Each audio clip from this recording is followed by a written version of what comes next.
que vamos a tocar en este cuarto semestre, en este cuarto capítulo, que es el que menos vale, que son cosas un poquito más raras, pero es bien interesante, importante poder aprenderlo. A ver, vamos a hablar sobre trastornos de metabolización del calcio. Vamos a hablar de hipocalcemia en este momento, en realidad. Es un tema para mí interesante que debemos desconocerlo siempre. A ver, el tema de hoy es hipocalcemia. A ver, un momento, muchachos. Un momento. Mm, ¿Dónde estás?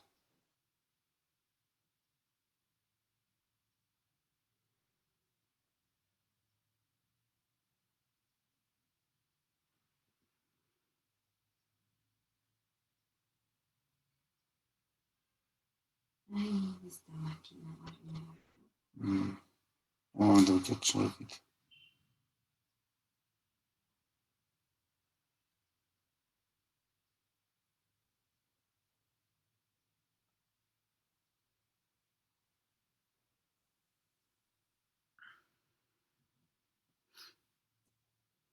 ¿Qué hora es? Sí, vamos a empezar a ver. La hipocalcemia es una emergencia médica. ¿Sí? Primero vamos a hablar sobre ese punto. Es una emergencia médica. Recuerden que el calcio, si no lo saben, el calcio es un estabilizador de membrana. Entonces, cuando la calcemia baja, como que la membrana se pone un poquito más inestable. Es un estabilizador de membrana. Su diagnóstico no es tan sencillo. Puede requerir algunas pruebas más. La clínica sí puede ser espectacular y puede ser peligrosa, como les contaba, es una emergencia médica, ¿ya? A la cual hay que responder con rapidez ante la sola sospecha. Entonces, cuando hablamos de hipocalcemia, hay que tener en cuenta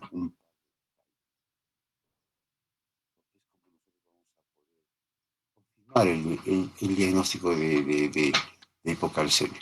Normalmente el calcio total, todo el calcio que tenemos en sangre, entra repartido en tres formas. ¿Ya?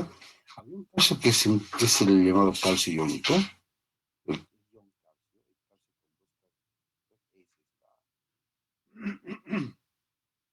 el calcio importante, el calcio metabólicamente activo, el calcio que es estabilizador de membrana, ese es el calcio total, el calcio iónico, el que nos importa. Los otros tipos de calcio, al ya no ser calcio iónico, son calcios de reservorio, ya no son tan importantes. Ahí está el calcio unido a albúmina, que está más o menos el 45%, algo así, y casi igual que el calcio iónico. Y el calcio unido a sales, sobre todo unido a fosfato, calcio unido a fósforo. Entonces, tanto el calcio unido a sales como el calcio unido a albúmina es un calcio inactivo que no funciona porque tiene que estar libre el calcio para poder actuar.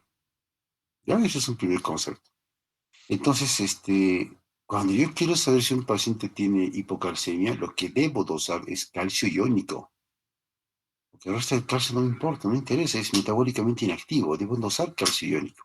El problema es que dosar calcio iónico puede ser bastante complejo porque al ser el calcio un ion que tiene dos valencias, eso hace que sea una sustancia que es muy afín a diferentes otras sustancias. Por ejemplo, cuando queremos medir calcio, utilizamos las jeringas de Haga. Nos sale en el examen de Haga, electrolitos, donde usamos otros iones, por ejemplo, ¿no? Hasta sodio, hasta potasio, qué sé yo. Lamentablemente, cuando usas la jeringa de Haga, usas un anticoagulante como en toda jeringa de Haga, entonces gran parte del calcio iónico también se une aquí al calcio, al anticoagulante. Eso hace que el calcio iónico en los exámenes de Haga me salga casi siempre, chicos, siempre yo diría, por debajo de lo que dice realmente la muestra. Tú tienes un calcio iónico de, por ejemplo, 4, y en la muestra te va a salir de todas maneras 3, 2 o 1. 3, 2 o 1. Mientras más tiempo deje la muestra sin procesar, aumenta la cantidad de calcio que se une a otras, al que es el anticoagulante. Dense cuenta ustedes, algún día regresarán a los hospitales y van a ver, les aconsejo, vean los resultados de calcio iónico en los agas y el 80-90% te arroja hipocalcemia. Es muy frecuente y el paciente asintomático. ¿Qué quiere decir? Que el calcio iónico que me sale en el aga es un calcio falsamente bajo. Me aumenta el calcio unido a sales porque está unido al calcio a el anticoagulante que usamos para el dosaje. Entonces me sale anormalmente bajo. Esa es una gran desventaja entonces para dosar el calcio iónico. Por tal motivo, eh, es importante entonces dosar el calcio total, una forma indirecta de ver cómo está el calcio iónico. Indirecta, pero hay que saber cómo interpretar el calcio total, sobre todo de acuerdo al nivel de albúmina. Y ahora les voy a contar un poquito. ¿Cuál es ya conociendo esto, cómo se regula normalmente el calcio? El calcio es un ion totalmente extracelular, muy pequeñita. Ya, el calcio normalmente se regula ¿cómo? Vean ese detalle que es importante. Normalmente la dieta nos aporta más o menos 1 gramo de calcio por día. Este calcio se va a absorber en presencia de vitamina D dihidroxilada, vitamina D activa, que no es la vitamina D que viene en la dieta, que no es la vitamina D que viene en las pastillas, que no es la vitamina D que viene en la leche, es una vitamina dihidroxilada. La vitamina normalmente que consumimos es una vitamina no hidroxilada, que no funciona. La vitamina D para funcionar tiene que sufrir 2 hidroxilaciones. Entonces la vitamina D dihidroxilada, que es la vitamina D activa, se encarga de que de estos 1000 miligramos que tú has consumido, se absorba el 30% apenas. Y encima se secreta al intestino 100 miligramos al día más o menos. Es decir, que la tasa de absorción neta del calcio en presencia de vitamina D activa es apenas del 20%. Entonces, si tú te tomas 4 galones, no sé, 4 kilos de calcio, vas a tener el 80% de ese calcio en materia fecal.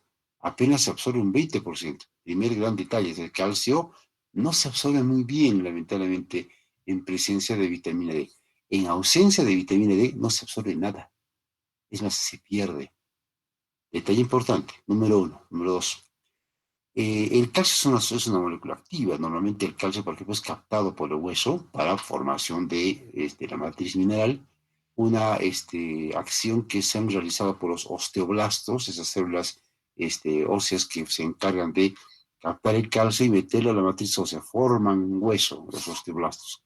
Los osteoblastos normalmente se encuentran estimulados por la calcitonina y la cantidad de calcio aproximadamente que se incorpora al hueso diariamente es más o menos 500 miligramos.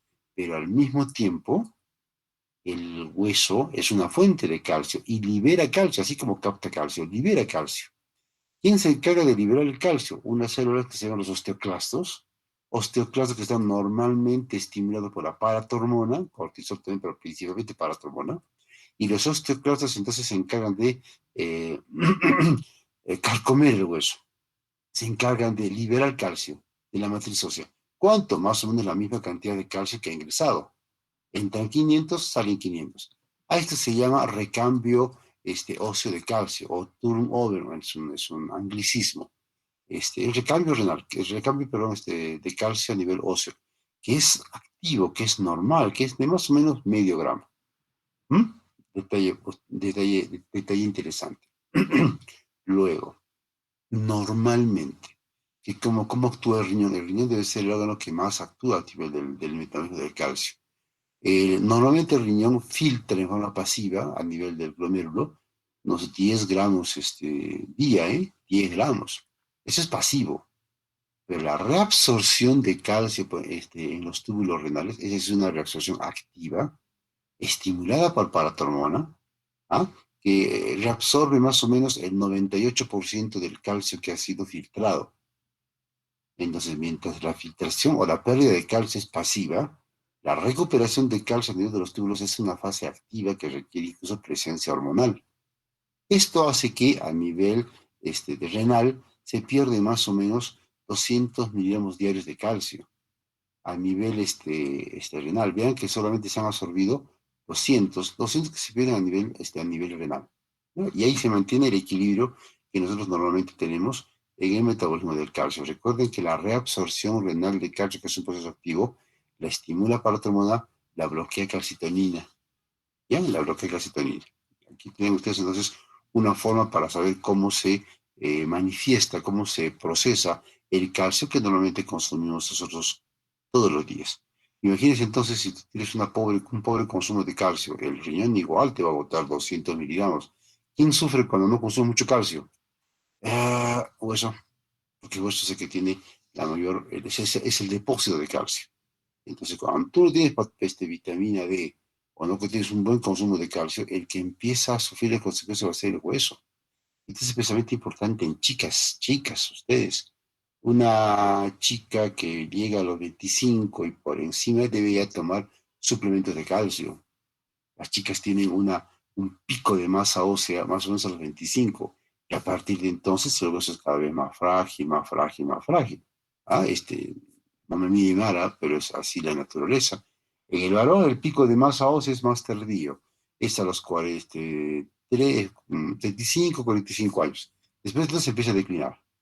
Es algo normal, a pesar de la presencia de hormonas sexuales.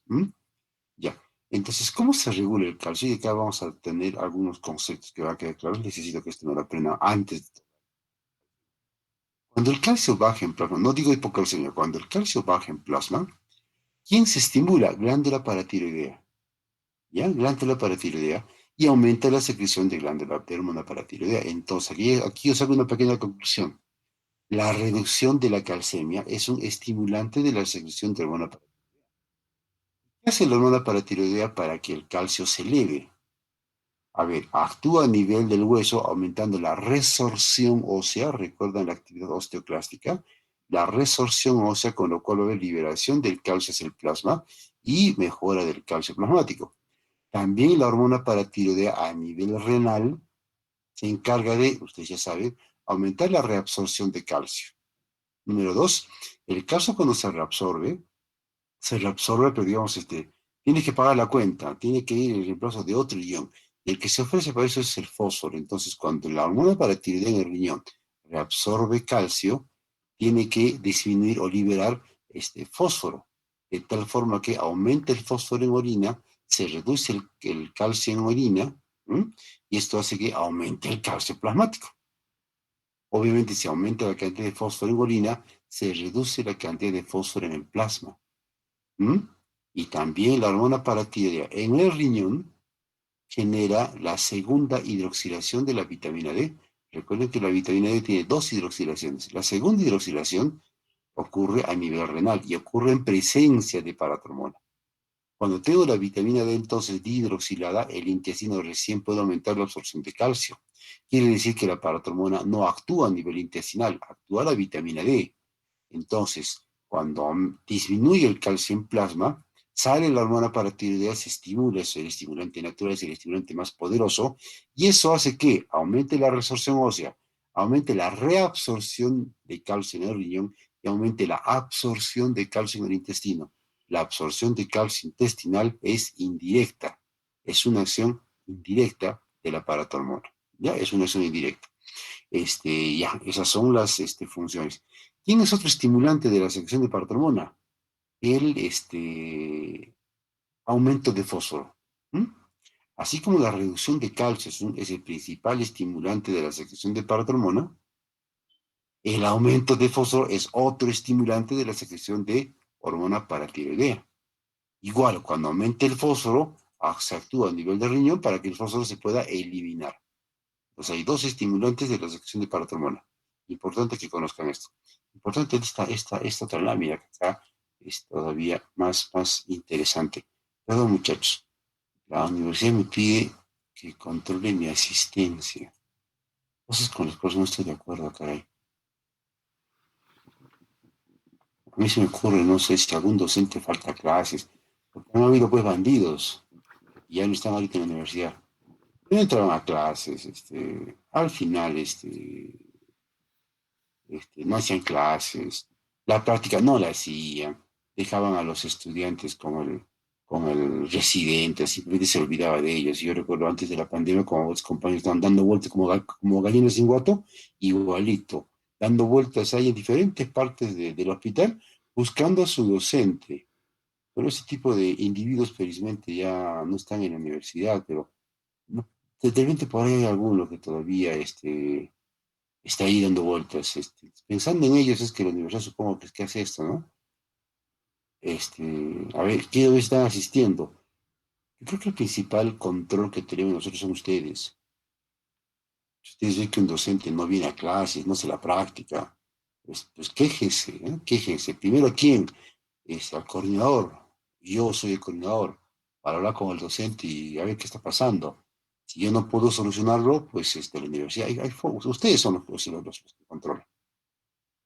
No esto de la asistencia, bueno, en fin, es mis reclamos, ¿sí?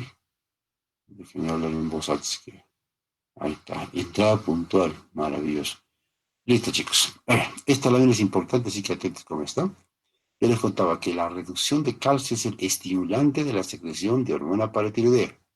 Ahí está. Baja el calcio, se estimula la glándula paratiroidea, las paratiroides, que son cuatro glándulas, perdón, detrás de la tiroides. Se libera paratormona y al liberarse paratormona aumenta la resorción de calcio en el hueso, aumenta la absorción de calcio en el intestino, aumenta la reabsorción de calcio en el riñón. Vean que son términos diferentes. Reabsorción, absorción, resorción. Esto hace entonces que el calcio en sangre se eleve y llegue a lo normal.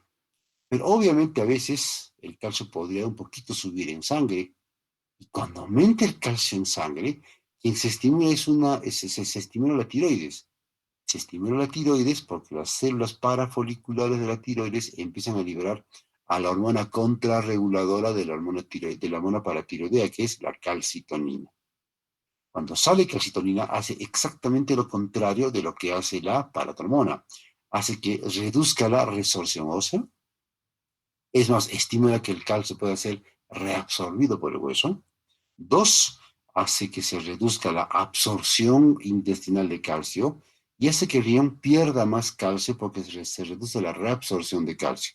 Entonces, haciendo los tres mecanismos totalmente diferentes de los que hace paratormona, la calcitonina, estimulada de su secreción por el aumento de la calcemia, a través de estos tres efectos, hace que la calcemia baje.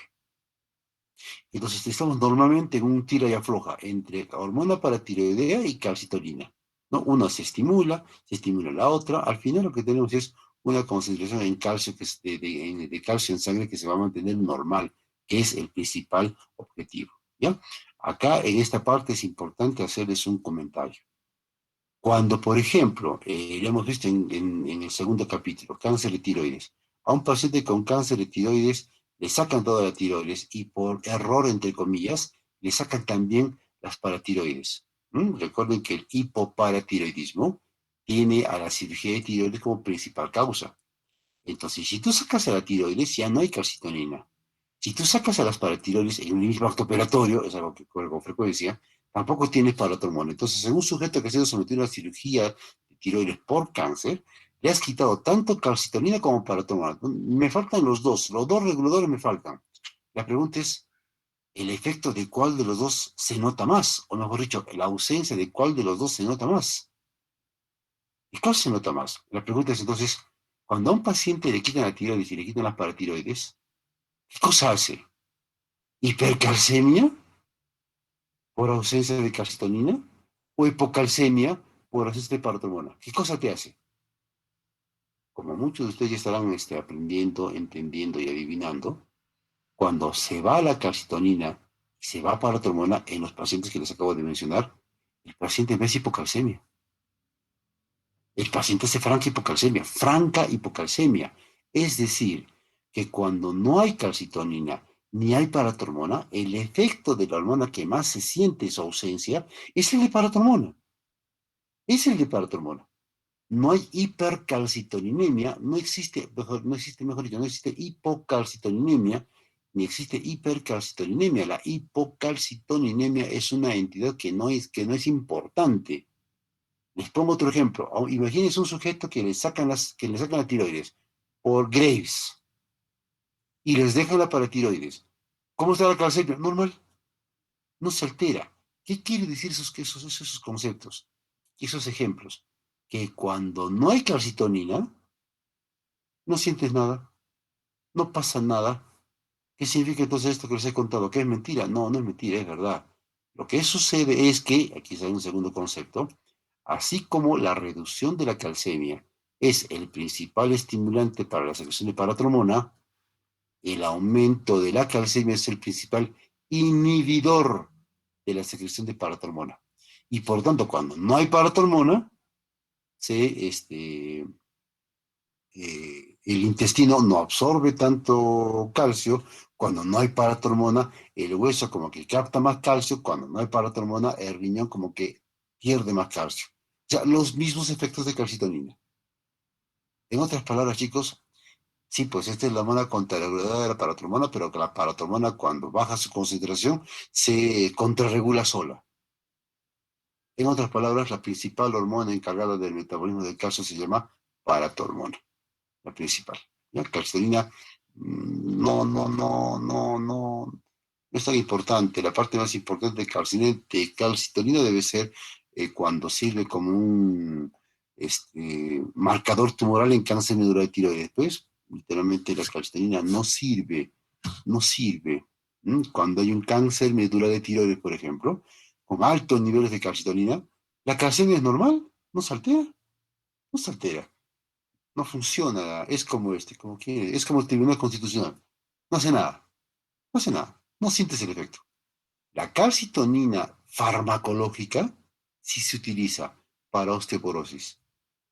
La farmacológica, usamos calcitonina de salmón, aunque está saliendo la calcitonina adenina recombinante que se utiliza para pacientes con este, osteoporosis, pero actualmente, por ejemplo, en osteoporosis existen otros fármacos que se encargan con más efectividad y más economía de poder hacer que el hueso capte más calcio, por ejemplo, los bifosfonatos, por ejemplo. Esto lo vamos a ver seguramente en reumatología. Ya. ¿Qué ocurre con la vitamina D? Porque les hablaba bastante sobre la vitamina D. Ocurre esto. Normalmente. Consumes vitamina D de la dieta, la vitamina D3 que viene en los animales, la vitamina D2 que viene de los vegetales, o de la o vitamina D que viene por ¿ya?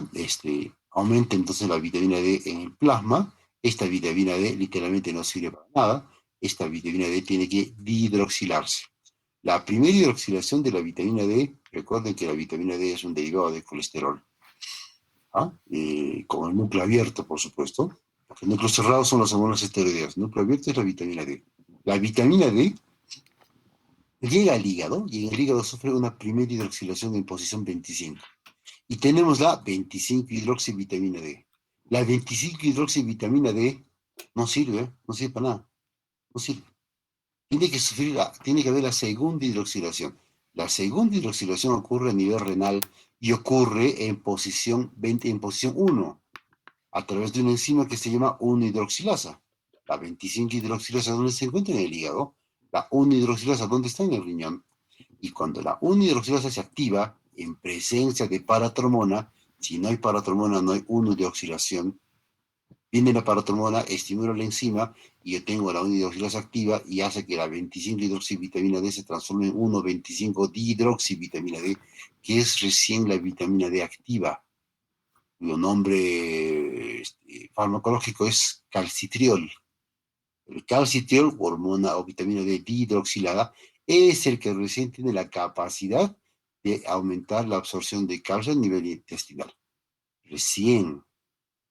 ¿Qué significa esto? Entonces, algunos conceptos claves que salen de esta lámina. Por ejemplo, cuando el hígado, en una insuficiencia hepática, no puede producir la 25-hidroxilación, tampoco va a haber 1,25-dihidroxivitamina D. Entonces, cuando hay una insuficiencia hepática, ¿podrá haber reducción de la absorción de calcio en el intestino? Sí. ¿Puede haber hipocalcemia? Claro que sí. Cuando tú tienes una enfermedad renal, ¿es posible que no exista la segunda hidroxilación? Por supuesto. En insuficiencia renal no hay una buena producción de hormona de calcitriol y eso se va a acompañar de hipocalcemia, lógico.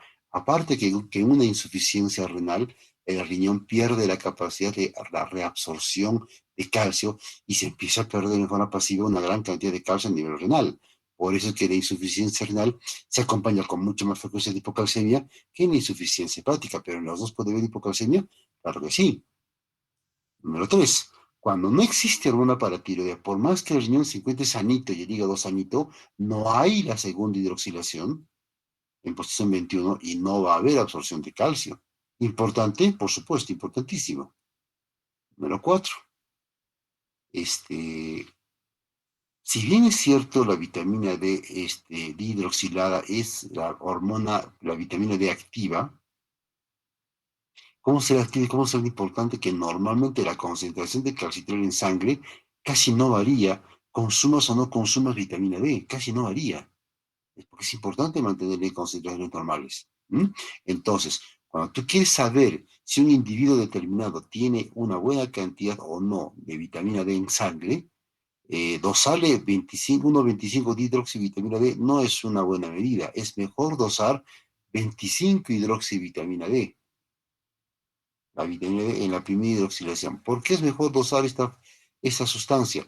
Porque cuando tú dosas esta sustancia, sí te da una mejor información sobre las reservas que tú tienes de vitamina D.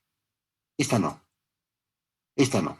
La concentración de esta es pequeña para empezar, pero el cuerpo, el sistema hace todo el esfuerzo necesario para que esta hormona se mantenga hormona, que se llama la vitamina D, una hormona, para que esta vitamina D hidroxilada pueda encontrarse en sus niveles normales, incluso cuando hay reducción de los depósitos de vitamina D. Evidentemente hay un momento en que los depósitos son tan bajos que va a empezar a caer el calcitrol, por supuesto. Pero en las etapas iniciales, intermedias, uno quiere saber si un individuo tiene una buena absorción de vitamina D y que tiene un buen consumo de vitamina D, es dosar 25 hidroxivitamina D. ¿Mm? Detalles importantes. Entonces, con todos estos conceptos, ahora sí vamos a hablar un poquito de hipocalcemia. Si ustedes han entendido lo anterior, ya estarán sabiendo que hipocalcemia o falla el riñón, o falla el hueso, que es muy difícil, o falla el intestino, o falla la glándula para que algo está fallando. Pues vamos a ver qué cosa es hipocalcemia. Normalmente, ojo, la hipocalcemia, como les conté hace poquito, es más fácil dosar el calcio vía calcio total más que calcio iónico. Normalmente la concentración de calcio total normal es de 8,5 a 10,5 miligramos por decilitro. Esa es la concentración normal de calcio total. Estarán tomando nota. No me imagino que estén ustedes tomando foto a la diapositiva y luego escuchando. Tomen nota. El calcio tiene una concentración normal de 8,5 a 10,5. Entonces, si tú tienes un calcio total por debajo de 8,5, defines hipocalcemia. Defines hipocalcemia, ¿ya? Y obviamente, para que tú tengas el diagnóstico de hipocalcemia, debes tener un calcio por debajo de 8,5 y también tener síntomas. ¿Qué síntomas? Ahora les voy a contar. El calcio también se puede expresar su concentración no solamente en miligramos, sino también en milimoles. Esto sobre todo lo hacen acá en el hospital acá es seguro, que no están renegar porque hasta la glucosa, el colesterol lo tienen en milimoles. Todos los hospitales del mundo lo dosan a menos colesterol en miligramos, glucosa en toda Latinoamérica es en miligramos. Este debe ser el único hospital en Latinoamérica, incluido el Caribe, que dosa milimoles, el hospital acá es seguro. No sé por qué, en fin, eso es algo menor. Pero cuando encuentren ustedes calcio en milimoles, sepan este valor de conversión. Si el nivel normal de calcio total es mínimo 8,5, dividan 8,5 entre 4, tiene la concentración en milimoles. ¿Cuánto es 8,5 entre 4? Te sale 2,15, 2, algo así. Ya esa es la concentración mínima de calcio en milimoles. Ojo, calcio total. Y recuerda que en este calcio total, más o menos la mitad es calcio iónico, que es el caso que nos interesa. Entonces, otra vez, 2,5 entre 2 me sale más o menos 1 a 1,15 milimoles por litro, la concentración normal de calcio iónico. Multiplica esto por 4 y tienes la concentración normal de calcio iónico en miligramos. En miligramos. ¿Sí? Listo. Pues yo les decía entonces que en la hipocalcemia van a haber síntomas porque se reduce el calcio iónico. No me importa mucho el calcio total, excepto porque es la forma como lo puedo medir. Pero normalmente el que me interesa es el calcio iónico, el que se mantiene en concentraciones normales todos los mecanismos que hemos visto de regulación del calcio tienen que ver con el calcio iónico. El calcio total no importa, escuchen bien, para nada. Lo que importa es el calcio iónico. Ya, cuando el calcio iónico, mejor voy a repetir ese concepto porque con ustedes no se sabe. Todos estos mecanismos que acá les estoy contando tienen que ver con el calcio iónico. El calcio iónico es el principal estimulante de la secreción de paratromona. El aumento del calcio iónico es el principal inhibidor de la secreción de hormona paratiroidea. El iónico, el calcio total no importa. No importa. ¿Para qué importa? Para dosaje. Solamente para eso. Solamente para eso. Yo les contaba, el calcio iónico es un estabilizador de membrana. ¿Qué pasa entonces cuando el calcio iónico cae? Cuando el calcio iónico cae, como que las membranas se ponen más inestables, se despolarizan más, y esto puede incrementar contracción muscular involuntaria, puede incrementar la transmisión de impulsos nerviosos a nivel de neuronas, y puede generar contracción muscular, como le contaba, involuntaria, incluso llegar a una contracción muscular que es involuntaria, severa, intensa, que se llama tetania, pero vamos a ver en qué consiste, qué significa. También la hipoglucemia puede hacer que la troponina inhibe o bloquea, que la troponina inhibe la interacción actina-miosina. Esto hace que la contracción muscular sea especialmente frecuente, intensa, en presencia de un calcio iónico bajo. Y esta es la forma en la cual la hipocalcemia se empieza a hacer clínicamente evidente. ¿Mm? La hipocalcemia puede generar prolongación del segmento ST. Esta prolongación del segmento ST, porque hay una prolongación de la fase de potencial de acción, donde está de moda ahora con el COVID, en presencia de hidroxicloroquina y en presencia de citromicina. La hidroxicloroquina y la citromicina en rarísimas ocasiones ha podido generar o puede generar prolongación del ST. Habrán escuchado ustedes bastante eso en las épocas de pandemia severa, cuando creíamos que la citromicina funcionaba o la hidroxicloroquina funcionaba. En esos momentos se hablaba incluso de taquicardias, taquiarritmias, qué sé yo. Ojo, por si acaso. Hidroxicloroquina se ha usado bastante en Cusco, pero bastante. Acitromicina también bastante, ¿ya? Juntos los dos bastante. Gente incluso que consumía hidroxicloroquinas o acitromicina porque creía que tenían COVID. ¿Ah? Con esas dos sustancias, por ejemplo, en diferentes estudios, ninguno peruano, han encontrado que efectivamente había más riesgo de taquiarritmias y por eso ahora han escuchado ustedes que como generar una prolongación del ST no se deberían utilizar generar más muertes, que se, eso no ha visto eso no se ha demostrado en casística peruana, por si acaso. Pero yo les muestro lo que decía la evidencia, evidencia que nunca toma en cuenta poblador peruano, pues eso es lo más chistoso de las evidencias que los peruanos consumimos. ¿Mm? La hipocalcemia es la única causa conocida, no fisiológica, sino de enfermedad sin relación con fármacos, que conoce que genera una prolongación de este método CD. La hipocalcemia sí genera una prolongación del ST, pues con mucha frecuencia. La citromicina, no aquí no hemos visto un solo caso, hidroxicloroquina, tampoco. ¿Mm? Ya. En esta foto siempre la muestro, es una película icónica. ¿Saben de qué película es? El Exacto, exorcista. chicos. Claro, ¿quién dijo por ahí a su madre? No, esto es del exorcista. Esto es del exorcista. Esta imagen de la chica, ¿cómo se llamaba? Regan. ¿Regan o Megan? Regan.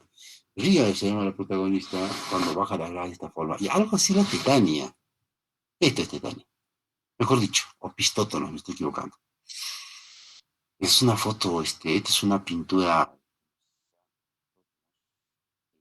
Hay una contracción muscular de prácticamente toda la musculatura, totalmente involuntaria, dolorosa, en un paciente despierto y consciente. Imagínate, cuando tú tienes epilepsia, en la epilepsia, entre comillas, por lo menos, la epilepsia es una vez algo bien terrible, ¿sí?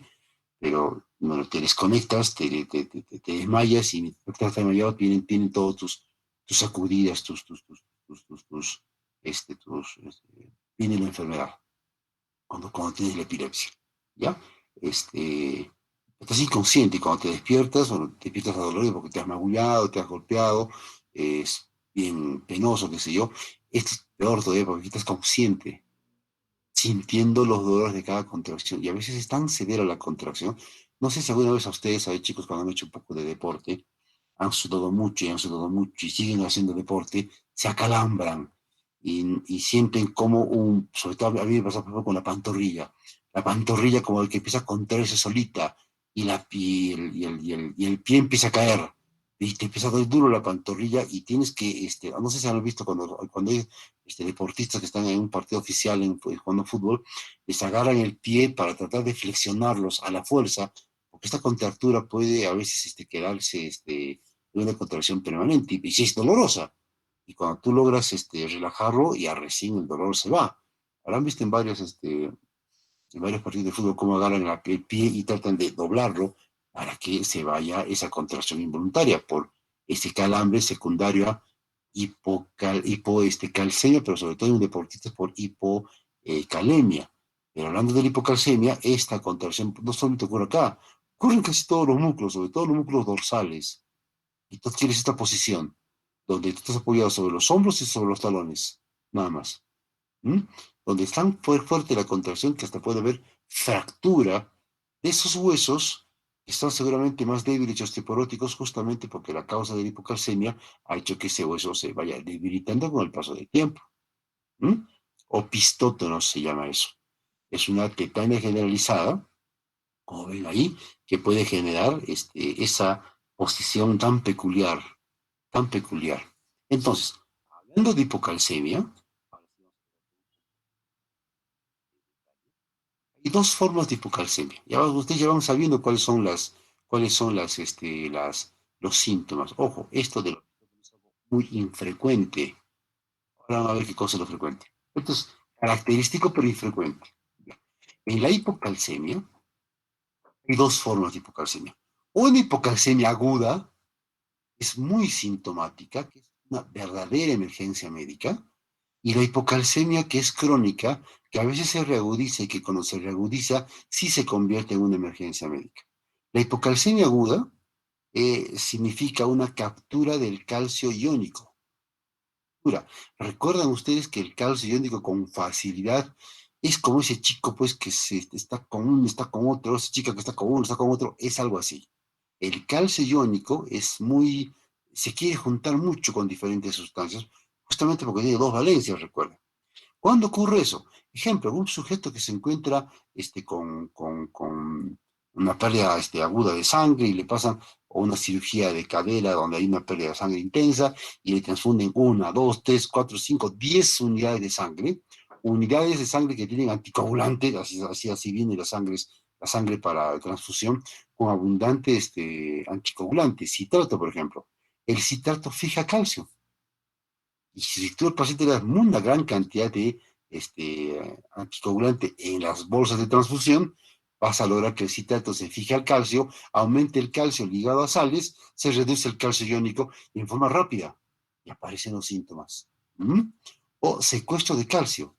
Por ejemplo, cuando tú tienes una pancreatitis, recuerden ustedes que en pancreatitis, cuando han hecho gastro, un síntoma o un signo de severidad de la pancreatitis es hipocalcemia.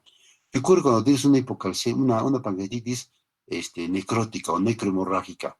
Va a haber lisis de qué? De músculos cercanos, y se libera fósforo, que el músculo es una gran fuente de fósforo, se libera fósforo, y al liberarse fósforo se une al calcio iónico, se reduce la cantidad de calcio iónico porque hay más calcio iónico unido a sales y aparece hipocalcemia. Igual cuando hay rabdomiólisis. Rabdomiólisis, por ejemplo, cuando un sujeto que, por ejemplo, sufre un atropello y le pasa la llanta por encima del muslo, por ejemplo. La tricción muscular. Con la tricción muscular hay liberación de fósforo muscular y aparece la hipocalcemia. O cuando tú tienes un cáncer, por ejemplo, el tumor a veces crece más rápido que la circulación y aparece lisis tumoral, y a la vez lisis tumoral, los tumores también tienen dentro calcio, fósforo, se libera el fósforo, secuestra el calcio y tú tienes una hipocalcemia que rápidamente se instala. Al instalarse rápidamente, tú tienes una hipocalcemia aguda que es muy sintomática, que es una literal emergencia médica. No porque hago pistótonos, sino porque te puede hacer un paro cardíaco en sístole. Ahí te quiero ver. ¿Mm? Y a veces tú tienes una hipocalcemia que es más bien crónica, ¿no? Y la hipocalcemia crónica habitualmente es por deficiencia de paratormona. La hipocalcemia crónica, por si acaso, chicos, no que es crónica siempre, no tiene síntomas, no, la hipocalcemia crónica puede reagudizarse a veces y convertirse en una hipocalcemia aguda muy sintomática. Ojo que también las formas crónicas pueden convertirse en formas muy sintomáticas. La hipocalcemia por deficiencia de paratormona ocurre porque hay poca secreción o porque no hay una buena respuesta de los órganos blancos, riñón, riñón y hueso, a la respuesta de esta hormona paratiroidea. ¿Mm? Por ejemplo. A ver, antes de buscar esta parte, antes de ver las causas, yo les contaría, pues, cuáles son los síntomas de hipocalcemia. Pueden ser leves, ¿ah? Leves, por ejemplo, vas a tener parestesias, disestesias, o sea, sensaciones anormales en manos y pies, como igual que la neuropatía diabética, igualito, ¿no? Adormecimientos, calambres, punzadas por ahí, sobre todo calambres, ¿no? Eso ocurre cuando tú tienes una hipocalcemia que es leve. Cuando la hipocalcemia empieza a ser severa, tú puedes hacer, por ejemplo, eh, tetania, puedes hacer, por ejemplo, convulsiones, ¿ah? Y en plena convulsión a veces puede ser tan severo, puede ser opistótonos, puede ser convulsión que puede ser tan severo que a veces pierdes la conciencia. En casos severos, no es lo habitual, pero sobre todo pueden ocurrir dos emergencias. Al final, si convulsiones, pues estás respirando, tienes una presión, te golpeas y no pasa nada. Pero puede ocurrir que, escuchen bien esto, puedes tener, por ejemplo, una contracción de las cuerdas vocales y vas a tener una asfixia. Puedes morir. Contracción de músculos laringeos y puede generar muerte por asfixia. O un paro cardíaco en sístole. Ay, caray, vaya que esta es una emergencia. Claro que es una emergencia. ¿Qué es de fácil tratamiento? Hay que saber reconocer el caso antes de que el paciente ingrese a convulsiones. Puedes tener mioclonías previas, o sea, contracciones musculares, pero que no generan movimiento articular. Eso puede ocurrir. Hay que saber identificar a los pacientes con hipocalcemia leve antes de que se convierta en hipocalcemia severa. Diagnosticar hipocalcemia y considerar la emergencia porque el paciente convulsiona, eso se llama negligencia médica. Si viene el paciente que yo sé que tiene parestesia, disestesia, si sé que posiblemente tiene hipocalcemia y lo recibo en la emergencia, estoy en la obligación de tratar rápidamente esa hipocalcemia antes de que se convierta en una literal emergencia médica. ¿Mm? Causas de hipocalcemia. Hipoparatiroidismo es la causa más común. El hipopara postquirúrgico es la causa más común todavía. ¿Mm? Este, Puede ser idiopático, a veces no se conoce la causa, hay unos pacientes ahí. Puede ser, por ejemplo, autoinmune el idiopático. Puede ser neonatal, aquellos niños que nacen de madres con hiperparatiroidismo, tienen hipercalcemia fetal, la hipercalcemia fetal baja la concentración de paratormona, clampas el cordón umbilical, deja de pasar el calcio de la madre al bebé y el niño soporta la hipocalcemia secundaria a su menor cantidad de paratormona, que a su vez ha sido secundaria a la hipercalcemia materna, el cuadro neonatal. Hay cuadros familiares, hay cuadros por depósitos de hierro o cobre a nivel de la glándula paratiroidea, este es raro. Post-radiación, post-yodo radioactivo, por ejemplo, nunca he visto hipoparatiroidismo. No estoy. Post-radiación, radiación externa me refiero. Por problemas infiltrantes y a veces por problemas funcionales. Se ve bastante en las UCIs. La hipomagnesemia puede generar reducción de la liberación de hormona paratiroidea en presencia de una glándula paratiroidea funcionante y normal. Esto se llama funcional. Tú repones el magnesio y la glándula paratiroidea vuelve a trabajar en situaciones normales. Esto hay que buscarlo bastante en pacientes que se encuentran crónicamente hospitalizados, con enfermedades críticas, por ejemplo, en las UCIs. ¿Mm? Este, ¿Dónde más hay hipocalcemia?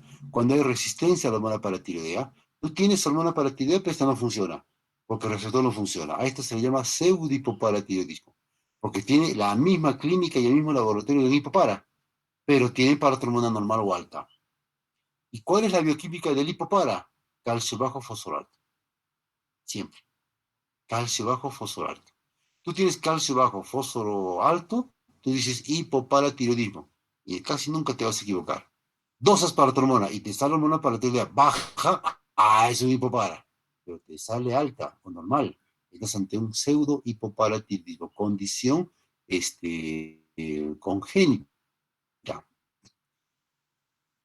congénita, que puede generar hipocalcemias crónicas, y a veces severas.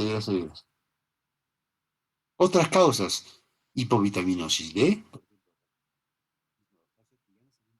en nuestra sociedad. Esto lo frecuenta hace 30 años, ahora ya no se ve tanto. Resistencia a vitamina D, también. Y lo que les contaba, formación de depósitos de calcio, los que generan las hipocalcemias agudas, las con calcio de 8 o calcio de 9, y por ahí te transfunde mucho citrato, por ahí tienes un accidente con afección muscular y gran liberación de fósforo, y tu calcio de 9, pero te pasa a 4 en horas. Es hipocalcemia aguda. ¿Por qué? Por hiperfosfatemia aguda, mionecrosis.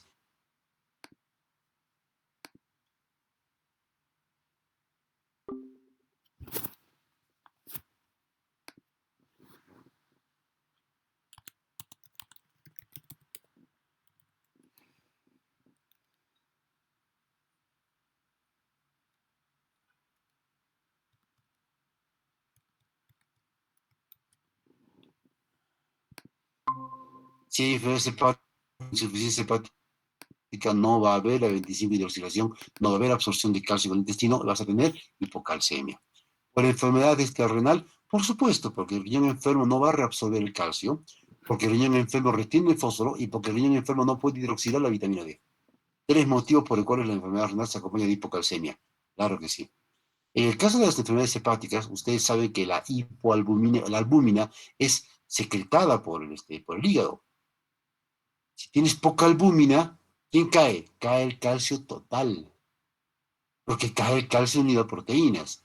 El calcio iónico en la hipoalbuminemia casi no se afecta. Y más tarde les vamos a dar una fórmula donde ustedes van a tener que refugiarse siempre cuando sospechen que una calcemia total baja se debe a hipoalbuminemia, que es una causa frecuente. Factores óseos, por supuesto, un síndrome del hueso hambriento o tumores óseos osteoblásticos, son tumores que van a captar mucho calcio y puede ser causa de hipocalcemia.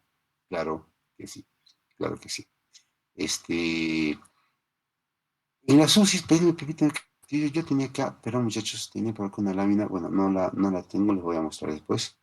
Este, Hipocalcemias en las UCIs, con esto vamos a terminar. En la UCI es muy frecuente la hipocalcemia, es muy frecuente. Muchas de ellas son hipocalcemias mentirosas, por ejemplo. Un paciente que se encuentra en la UCI críticamente por mucho tiempo va a tener hipoalbuminemia. Esto es muy frecuente en un paciente hospitalizado por mucho tiempo. La hipoalbuminemia. Esto fue, por ejemplo, lo que descubrimos. Yo me enorgullezco de haber sido asesor de esa tesis. He sido asesor. La idea fue mía, fue una colega que ahora ya es médico, fue la que lo hizo. Encontramos, por ejemplo, que la prevalencia de hipocalcemia en pacientes hospitalizados va de la mano con el tiempo de hospitalización. Mientras más tiempo estás hospitalizado, más hipoalbuminemia tienes, bajas de peso. Chicos, chicas, ¿quieren bajar de peso? Hospitalícense. En serio. En el hospital te sirven una comida que es pequeñita, poquitita te sirven. Ah, muy, muy, muy, muy, muy pequeña. Y encima solo te dan 3 comidas al día y nada más. Encima el almuerzo, la cena, perdón, es a las 5 de la tarde y la siguiente comida es a las 8 de la mañana. Es poquito lo que comes en el hospital. Entonces, normalmente un paciente en el hospital se desnutre. ¿Y cómo tú te das cuenta que se desnutre? Porque baja de peso, esa es una, porque la albúmina. Cuando tú tienes una hipoalbuminemia, cae el calcio unido a albúmina. ¿Quién va a tender a aumentar? El calcio iónico, pero recuerda que el calcio iónico se regula con rapidez. Entonces, ante una hipoalbuminemia tú vas a tener calcio total bajo con calcio iónico normal. Por lo tanto, el paciente va a estar asintomático respecto al calcio. ¿Mm? Frecuente en las UCIs. En la UCI frecuentemente se utiliza oxalatos, lactatos, citratos, bicarbonato, fósforo, sustancias que pueden quelar calcio, especialmente el fósforo y el citrato. Cuidado con eso en los pacientes en UCI.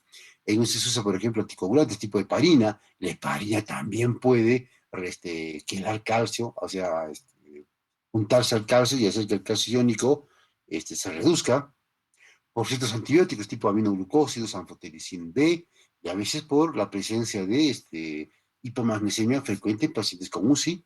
Entonces, si un paciente en UCI puedo tener hipocalcemias totales, que son asintomáticas, o hipocalcemias iónicas, que sí son sintomáticas, por anticoagulantes, por lactato, por heparina, por antibióticos, aminoglucósidos, o por ejemplo, anfotericina B.